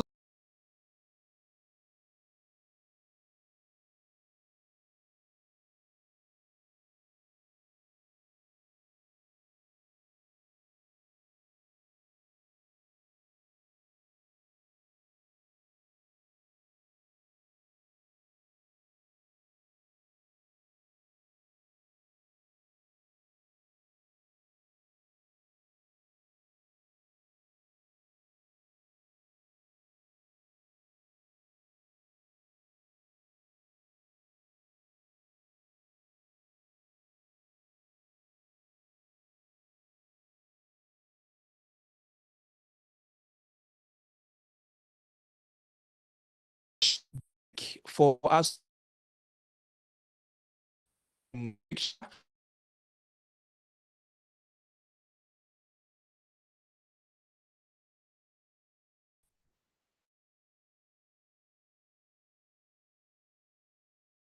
because they will all for get the opportunities and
Come on, let's get it together.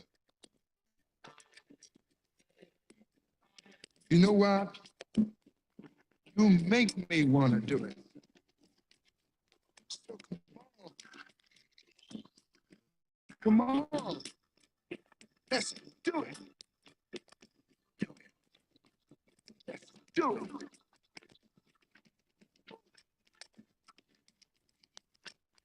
Let's do it.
baby.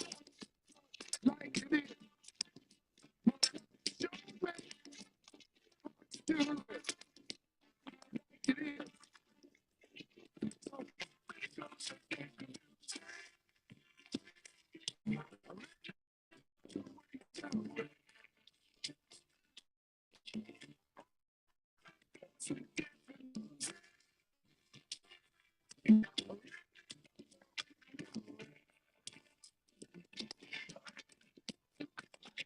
Oh, yes.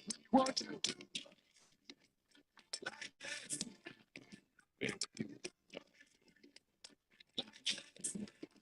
Bring it, baby.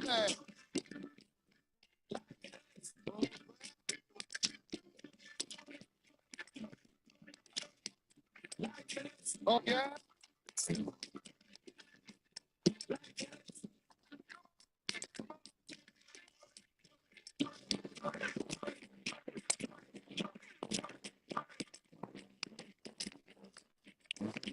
We're gonna show you how to do it.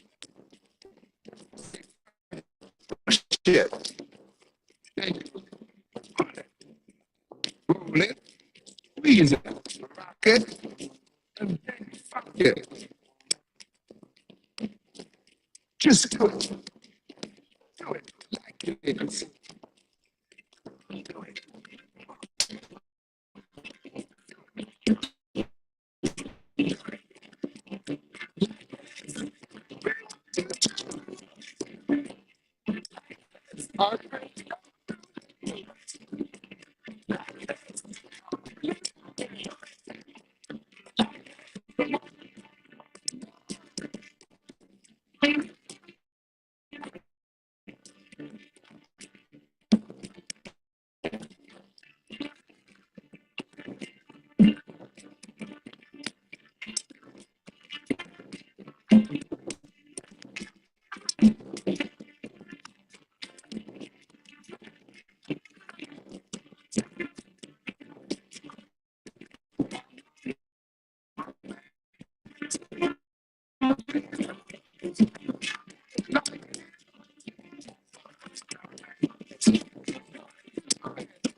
Everything is all right.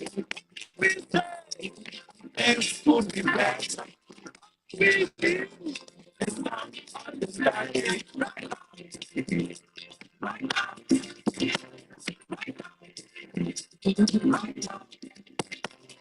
Why can't we live together?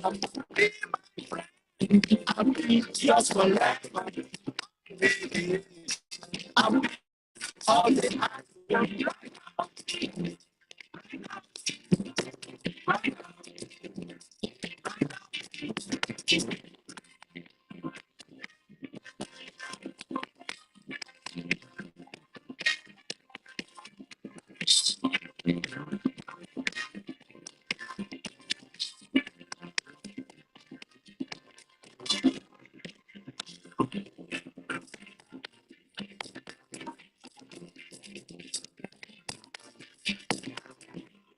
we say things will be better.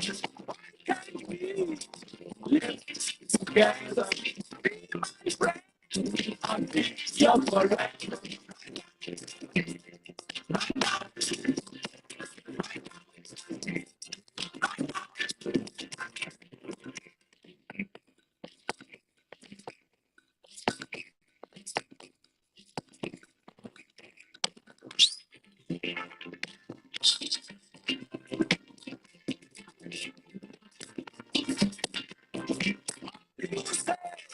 The time will tell.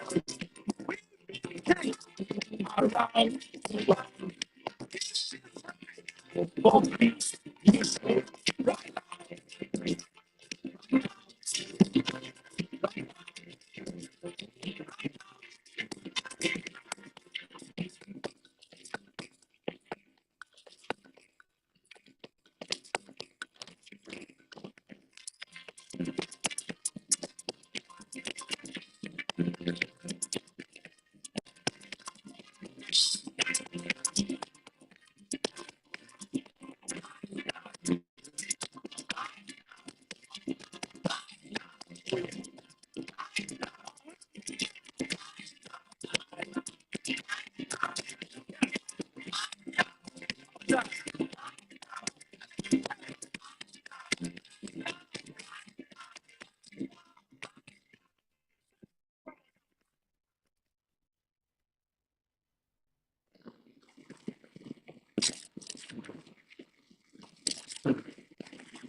The sunshine,